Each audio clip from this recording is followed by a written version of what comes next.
She did not seize Russia with an army, she seduced it with an idea. Before the rumors twisted her into legend, before the portraits made her divine, Catherine arrived not as a conqueror, but as a girl smuggled into power, born Sophie of Anhalt, baptized into orthodoxy, renamed Ekaterina. She stepped into the Winter Palace with two weapons, her mind and her silence. From the beginning, she understood the unspoken rule of survival in St. Petersburg: never appear too hungry. And so, she waited. She watched, and as the court whispered in French and poisoned itself with decorum, she began her transformation. Her husband, Peter III, was a creature of mockery, childish, erratic, obsessed with toy soldiers, and Frederick, the Great. He humiliated her, denied her, paraded his mistress through the halls like a herald. But Catherine did not break. She studied philosophy by candlelight, scribbled in French margins beside Rousseau and Montesquieu, and quietly took lovers of her own, not for passion, but for leverage. Her earliest seductions were not physical, they were intellectual. She became a mirror to those around her, reflecting whatever face power demanded. In salons, she was witty; at church, devout; at home, invisible; and beneath it all, she plotted. But no mask survives untouched. The Enlightenment she adored spoke of liberty, equality, justice, ideals she wore like jewels, but never allowed to stain her skin. When she seized power in the coup of 1762, following her husband's suspicious death, she wrapped herself in reason. She declared herself the mother of the nation, the protector of peace, the bringer of light to a darkened empire. Her manifesto read like scripture, and yet, behind closed doors, the shadows grew. The Winter Palace was a museum of contradiction: gilded ceilings, starving peasants, French encyclopedias, Siberian chains. Catherine ruled as if she were building a utopia, but it was built on fear. She expanded serfdom, crushed uprisings, and censored dissent with the same hand that wrote essays on human dignity. She banned torture in principle, then tortured with policy. The hypocrisy wasn't hidden, it was institutionalized. She wore the Enlightenment not as truth, but as camouflage. Inside her chambers, the contradiction metastasized. Her letters to Voltaire spoke of reason, but her nights became ritual. She curated every object around her, from scented candles to velvet curtains, as if control over material meant control over chaos. Each evening was a performance, timed, rehearsed, perfected. Guests were selected not for loyalty, but for obedience. Lovers were trained to flatter and then dismissed like servants. Her chambermaids whispered of her sleepless pacing, of rooms kept too warm, of wine poured but never drunk. The throne may have stood in the audience hall, but the true seat of power was the bed she remade, each night with trembling precision. And then there were the mirrors. Catherine lined her private chambers with them, large, antique, some cracked, some gilded. She studied herself obsessively, not with vanity, but with scrutiny. Was the mask still holding? Did the empress still look like the goddess she needed to be? She spoke often of duty, of motherly love for Russia, but the reflection staring back at her grew harder to recognize. The smile was practiced. The eyes no longer blinked. She had become her own statue, a cold, perfected ideal sculpted in the flesh. The true horror of Catherine's ascent was not what she did to others, but what she did to herself. The girl who once scribbled dreams in the margins of philosophy books became a woman who burned letters to erase weakness. She rewrote her own history before anyone else could, altering timelines, silencing scandals, and commissioning portraits that captured the lie more perfectly than the truth ever could. And in doing so, she became a prisoner of her own enlightenment, a monarch who ruled with reason and lived in paranoia. By the end of her first decade on the throne, Catherine was no longer a woman with ideas. She was an idea wearing a woman. Her policies expanded empires, but her nights shrank into routines so rigid they resembled rituals of mourning. She had everything and could trust no one. Power surrounded her, yet intimacy withered. What began as survival had become suffocation.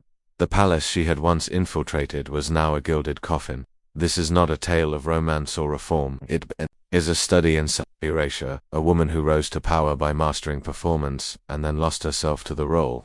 The Enlightenment was her mask, control her corset, and as the empress adjusted her silk robes before each council meeting, she no longer asked what was right, only what was effective. The light she promised the empire never reached her own reflection, and the empire worshipped her for it. The bedchamber should have been a place of intimacy. Instead, it became a crucible of humiliation. Catherine's marriage to Peter III was not forged in love, nor even in alliance. It was an arrangement crafted by dynasties and sealed in silence. From the first night, the room they were to share was colder than the marble corridors that led to it. There was no touch, no trust, no shared dreams. Peter, more enamored with Prussian uniforms than with his own wife, treated Catherine as a distant prop in his theatrical fantasies of militarism and German discipline. His affections were reserved for wooden dolls dressed as soldiers, and later, for mistresses who mocked the empress behind closed doors. In public, he insulted her. In private, he ignored her. But indifference, when repeated long enough, becomes violence of its own kind.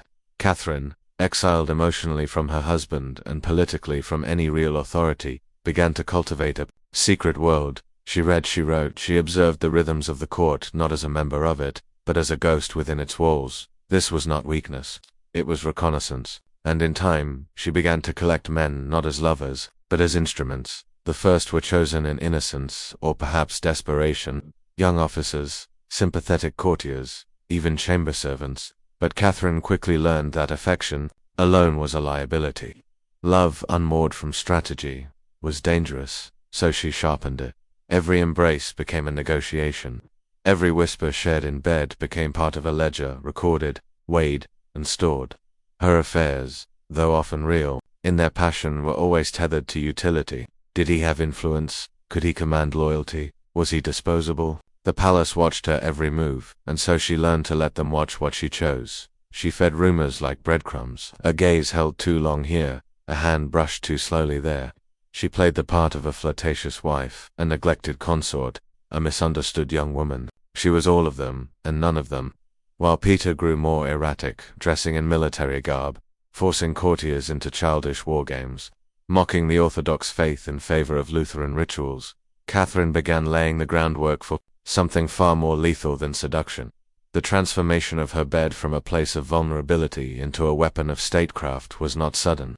It evolved through small betrayals, first of expectation, then of loyalty, and finally, of morality. Itself, she knew her husband would never give her a child willingly, so she found a man who would. Paul, born in 1754, was her son by blood, though not by Peter's, and the court whispered, but no one dared to name the truth aloud.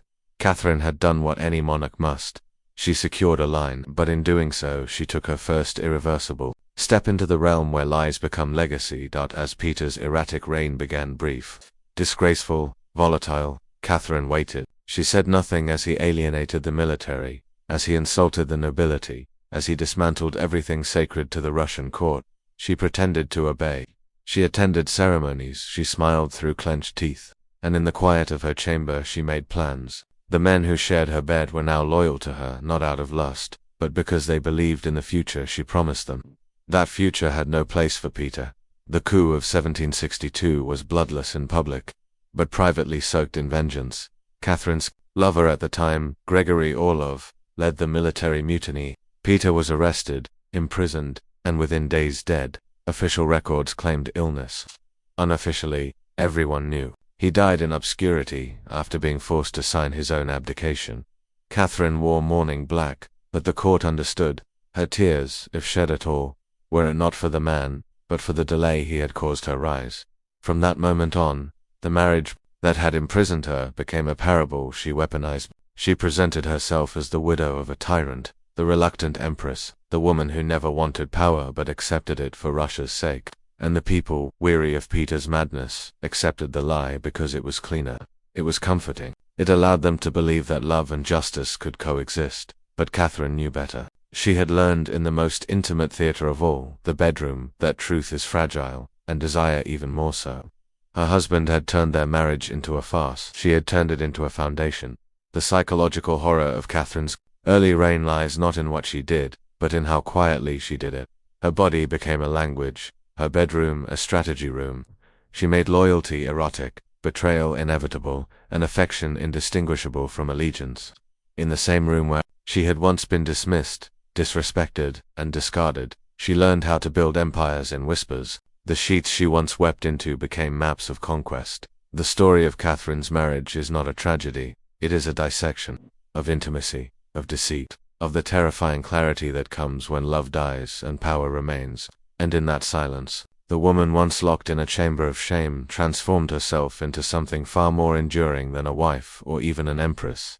She became a myth, one she built herself.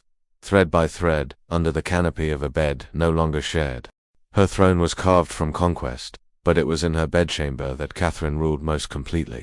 By the height of her power, affection was no longer a private act, it was a pillar of statecraft. The system that emerged was unlike anything. In the monarchies of Europe, the role of favorite in Catherine's Russia was not informal or accidental, it was ritual, institutionalized, administered like a ministry with no official name. And yet, everyone in court understood its weight. Each favorite entered not through seduction, but selection.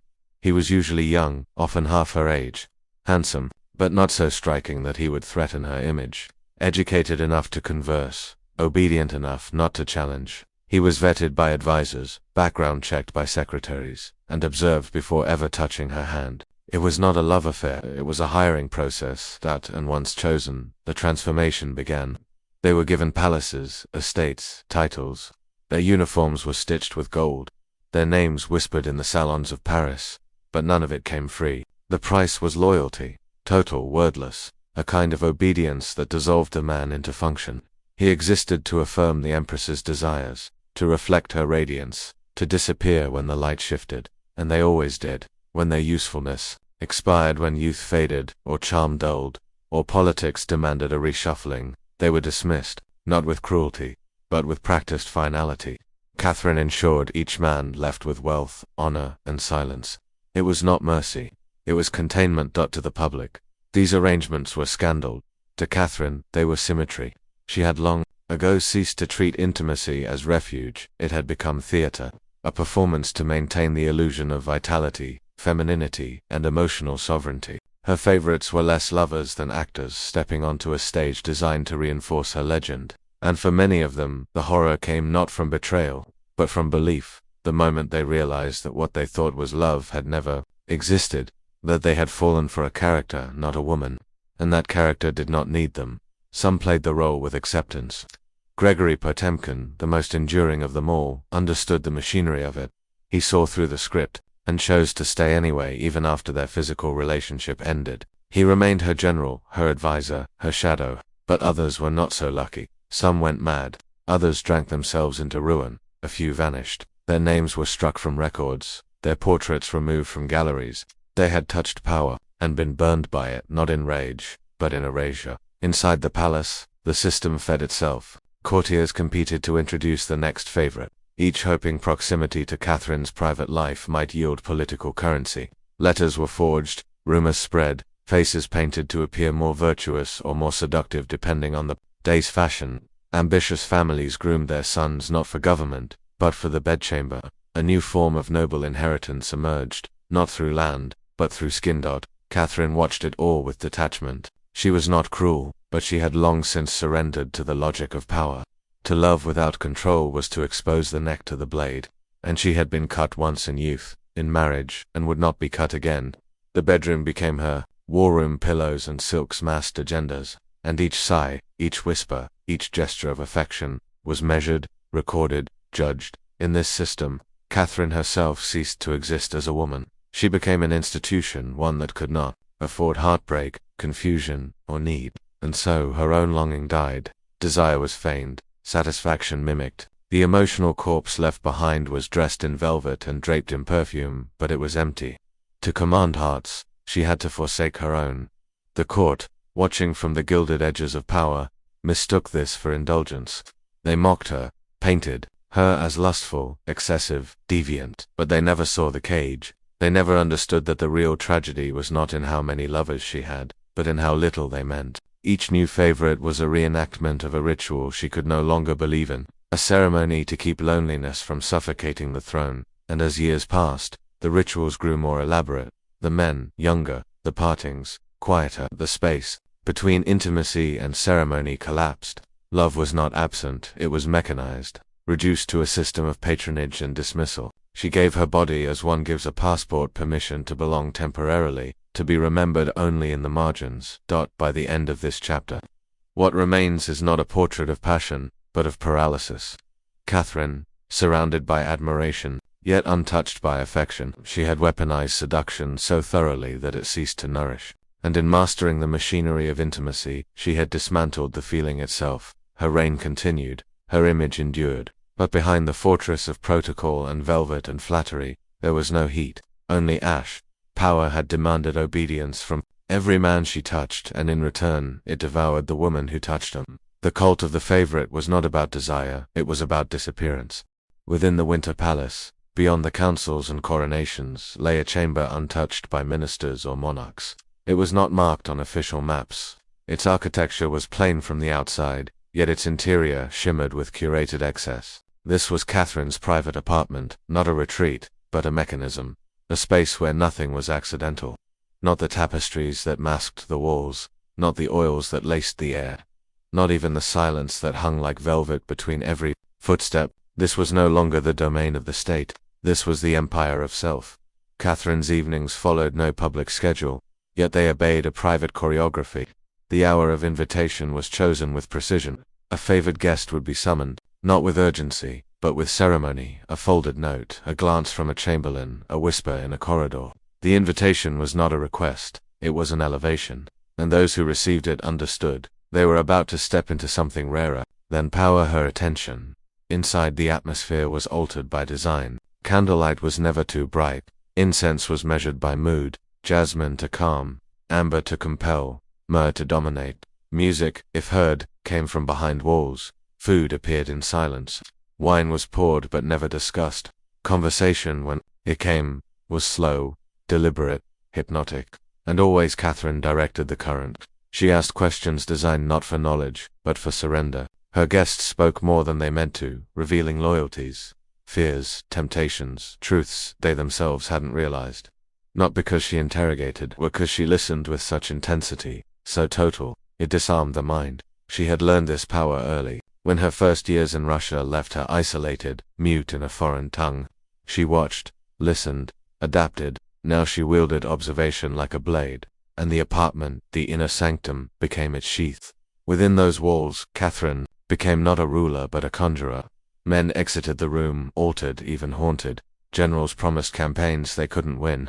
Ambassadors rewrote policies by morning. Lovers left with convictions they believed were their own. Yet all of it had been seeded, shaped, shaded by the Empress. The walls bore witness. Portraits of naked mythological figures, Venus, Leda, Dano, hung above marble fireplaces. Books on anatomy and classical erotica lined private shelves. These weren't indulgences, they were signals. This room, this world, was ruled by a different law, that intimacy was strategy, that beauty, unmoored from morality, could be political.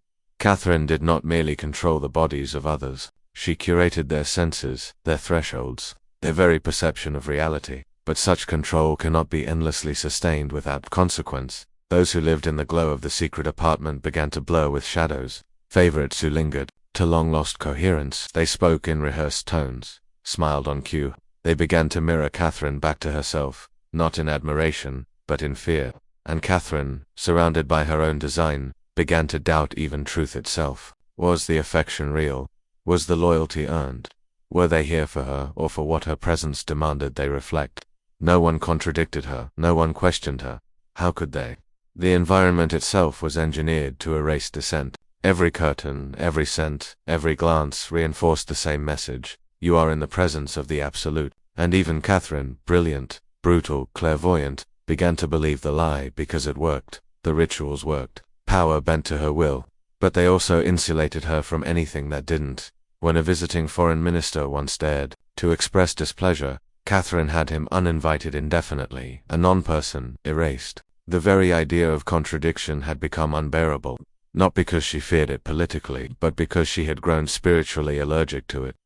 To live inside a world of curated loyalty is to slowly lose the ability to discern sincerity from survival. Catherine no longer heard truth, only reflection, and even that began to fracture. Late in her reign, those closest to her observed an odd melancholy. She wept during operas she had once criticized. She questioned portraits of herself, demanding they be repainted. She reread correspondence from years earlier, annotating it in silence. These weren't signs of weakness. They were tremors beneath the marble, the beginning of an empire cracking under its own perfection, because the true horror of the secret apartment was not what it did to others, it was what it did to her. In constructing a space where no reality existed outside of her desire, Catherine had sentenced herself to a kingdom of distortion. She had become omnipotent within a palace that never said no. But without resistance, power decays, it no longer sharpens, it stagnates. Catherine, surrounded by admiration, began to rot from within. She could manipulate any man, but she could not escape the vacuum they left behind. No one challenged her, no one corrected her, and in that silence, a monarch can go mad. The secret apartment remains, though its tapestries have faded. Tourists pass through it now, oblivious, but its true function was never architectural, it was psychological. A mirror not of history, but of a woman who ruled so completely that even her moments of solitude were instruments of control, and within that control, intimacy died, truth died, and the only thing that survived was the performance, a world so perfectly arranged that even Catherine herself could no longer leave it. Catherine's enemies could not defeat her armies, so they attacked her flesh. They came not with weapons, but with pamphlets, printed in German, in French, in English. They depicted her not as a ruler, but as a ravenous body, engorged, lewd, grotesque. The portraits were obscene, her features exaggerated, her crown slipping down into caricature. They called her names whore, witch, manita, animal. One accusation screamed louder than the rest, echoing into modern rumor that she died beneath a stallion, crushed in the pursuit of unnatural lust. This lie, surgically absurd, impossible, survived because it was never meant to be believed. It was meant to humiliate, not Catherine, but the very idea of a woman with power. It rewrote her legacy into a punchline, a cautionary tale, a warning, but the horror lies deeper, because Catherine saw it coming. From the moment she seized the throne, she understood that her body would never belong to her. Not fully, it was observed, speculated upon, dissected by male physicians, discussed in foreign salons, envied in her own court. She was called sterile, then accused of birthing illegitimate heirs. When she took lovers, she was branded monstrous. When she governed alone, she was called unsexed. There was no form she could take that was not violated by public appetite, and this wasn't gossip, it was strategy. These attacks were coordinated, ideological. They came from priests, princes, pamphleteers, from nations who saw in Catherine's reign the threat of something more destabilizing than war. A woman who did not apologize. She didn't hide her lovers. She didn't temper her ambition. She wrote laws, she expanded borders. She corresponded with Voltaire and restructured the education system. She revised the Russian legal code and built dozens of institutions, and for all that, she was reduced to the smell of her sheets. This chapter is not about scandal. It is about violence, psychological, cultural, reputational, because shame, when institutionalized, becomes its own machine. It feeds itself. It swells until even silence is interpreted as guilt. Catherine responded as any ruler would. She built spectacles. She elevated pageantry into armor. Her court became theater, with her as its eternal lead. Robes embroidered with gold, processions stretching through marble halls, horses trained to bow. Her public appearances became incantations against rumor. If they would not believe her dignity, they would drown in its performance. But behind the opulence, something began to rot. The Empress, once sharp and unsentimental, grew more insistent, more theatrical. Her letters took on a nervous tone. Her portraits became less experimental, more polished. She revised her image with increasing frequency, not out of vanity, but out of desperation. To control the narrative, she had to control her own reflection. What began as strategy became obsession, because somewhere beneath the crown, Catherine still wanted to be seen. Not admired, not feared, seen. This was the tragedy. That a woman who mastered governance, strategy, diplomacy, who survived a palace coup, a loveless marriage, and a continent of doubters, was still reduced in her own mind to the possibility that none of it mattered, that they would remember the lie, not the empire, the shame, not the sovereignty. She never showed this, not in speech, not in public, but those closest to her reported that she became more irritable, more controlling. She micromanaged ceremonies, obsessed over minute slights, raged at journalists and portraitists. She began to require elaborate vetting for visitors. Her court, once brilliant with discourse, became suffocating with protocol. The rituals of power, meant to protect her, had become her prison, and still, the machine ground on. The caricatures spread, across Europe, across time. They appeared in books, in plays, in whispered jokes at diplomatic banquets. The sl of Catherine wasn't a footnote in her biography. It was the framework. Her accomplishments were either framed as distractions from her appetites or dismissed as the product of masculine energy in disguise. This was the ultimate insult that, in order to justify her greatness, the world insisted on denying her gender. or, if it could not, it desecrated her with it.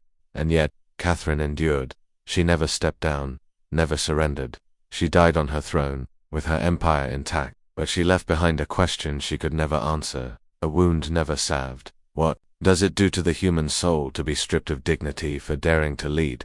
What does it do to a woman when her entire legacy is rewritten by men who feared her? History remembers Catherine the Great with AEW, but her reign was haunted by mockery, her power stalked by liars. Her body, alive or dead, remained public property. In the end, she defeated armies, but she could not dismantle the machine. She could only refuse to be crushed by it. And even now, centuries later, the ghost of that machine still echoes. In tabloids, in headlines, in every woman who dares to rule and is reduced to anatomy.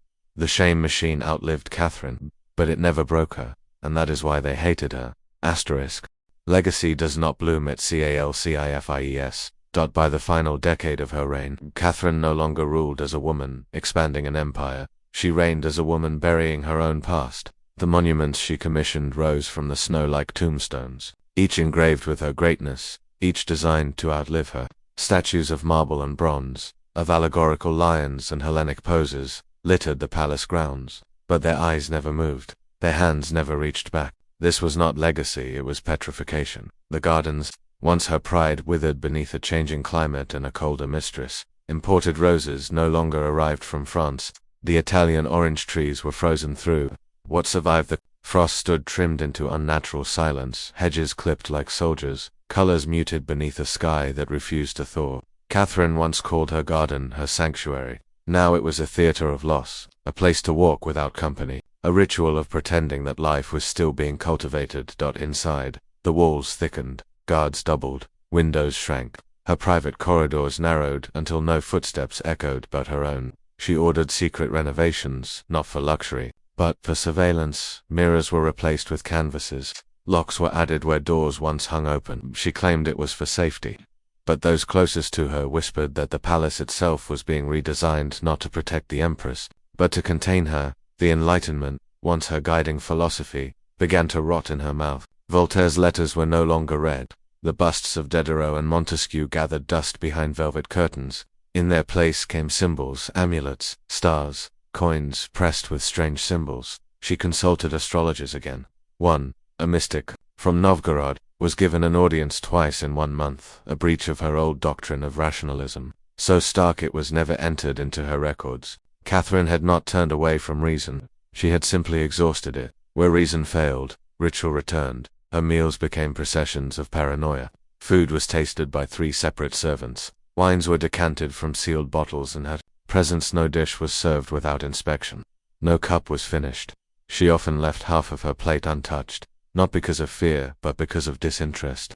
Hunger, like trust, had vanished. Her lovers, once chosen for their wit or skin, or status, were now chosen for their silence. They were younger, but not vibrant, handsome, but cautious. They were men who would not argue, who asked no questions, who arrived already grateful. Many were gifted positions of minor court rank. Some were pensioned off with estates. Far from the capital, the closer Catherine came to her own myth, the further she withdrew from intimacy. No one was allowed to see the cost of endurance, and still, each night, she followed the same routine. Not for pleasure, for memory. The chamber was lit the same way, candles arranged by rank, fabrics laid in the same order, perfume dabbed on the same pulse points. But the sequence no longer led anywhere. It did not summon desire. It summoned the illusion that nothing had changed, that the rituals still meant something, that the mirror would still reflect a woman capable of seduction, of command, of meaning. But the mirror, too, had grown colder. Some nights she sat awake until dawn. Her staff reported her walking in slippers, trailing her fingers along walls. As if reading a language no one else could see, she wrote fewer letters. Those she did write often trailed into ellipses, thoughts unfinished, pages It was as though she was already speaking to the past. Or from it got Catherine feared many things: revolution, betrayal, premature death. But her most persistent fear, the one that clawed behind her ribs, even in sleep, was not defeat, it was irrelevance. Not to lose power, but to become a footnote. To be remembered not for policy, but for gossip.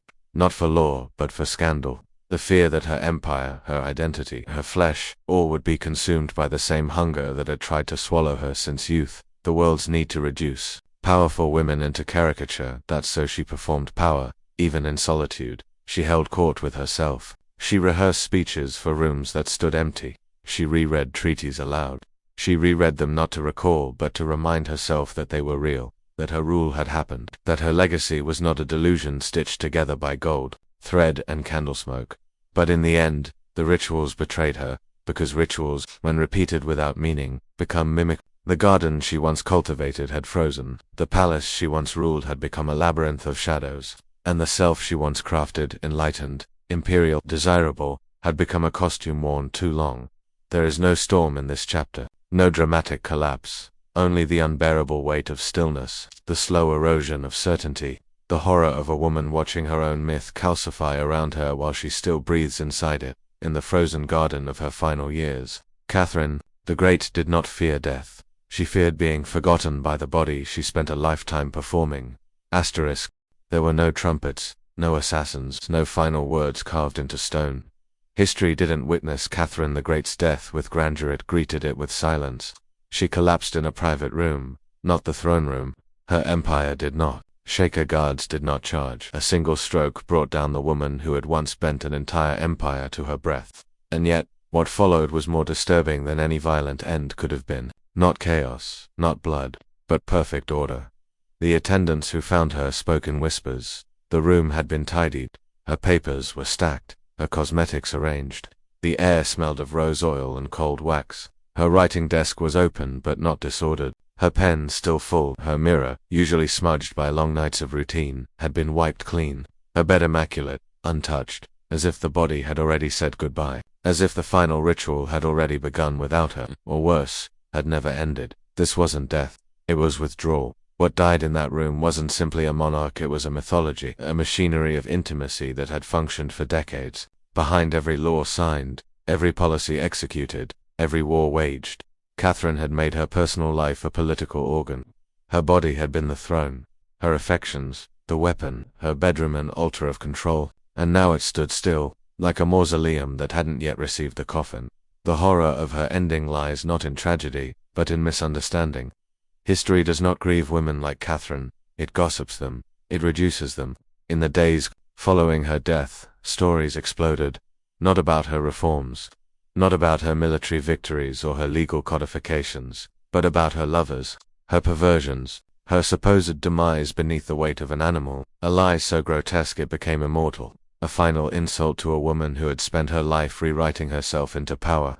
Her corpse was barely cold before the world wrote its own version of her. That is where the true tragedy festers. Catherine's body was buried in the Peter and Paul Cathedral beside emperors who had murdered sons and burned cities. But no man's corpse was ever mocked like hers. The rumors were not accidental. They were a revenge. From those who could never forgive her for making intimacy political. From those who resented that a woman, foreign by blood and alone by nature, had ruled with more force than men born into crowns. They needed to shrink her, to humiliate her retroactively. They turned her chamber into a spectacle, her mirror into pornography, her rituals into jokes. But those rituals were always more than pleasure. They were governance by seduction, discipline, disguised as desire. Catherine did not simply take lovers, she structured them, ranged them like diplomats. Each relationship curated, each departure scripted. She rotated men through her life the way generals move through war councils. Her intimacy was architecture, and her evenings were policy. The robes, the order of touch, the timed exits, it was all part of how she ruled. The empire listened to what happened in her bed as closely as it did to her. Proclamations. To lose control of that legacy was a betrayal deeper than political failure. It was spiritual erasure. Her bedroom, once thick with influence, became a tomb of misremembered power. Not a place of seduction anymore, but a site of desecration. The historians that followed would rarely ask why her chamber was guarded like a treasury, or why so many foreign dignitaries left her court stunned, speechless, loyal. They'd ignore the way she fused language, taste, perfume, and light into instruments of influence. They'd forget the names of men who cried in her arms, not from pleasure, but from obedience. What remained were anecdotes, a string of lovers, a series of objects, a myth of a woman who wanted too much flesh, too much control, too much history. But Catherine was never excessive. She was exact. Every touch was measured, every romance documented, every dismissal calculated. Her rituals were not indulgent, they were structured performances of power. They were what she had, in a world that denied her armies at first, denied her legitimacy, denied her gender, the vocabulary of command. That's so she made a new language, and she spoke it in silken silence, and it ruled an empire. But power spoken in whispers is easily overwritten by louder voices, and death is the perfect silence for revision. That final night was not a failure. It was her final command.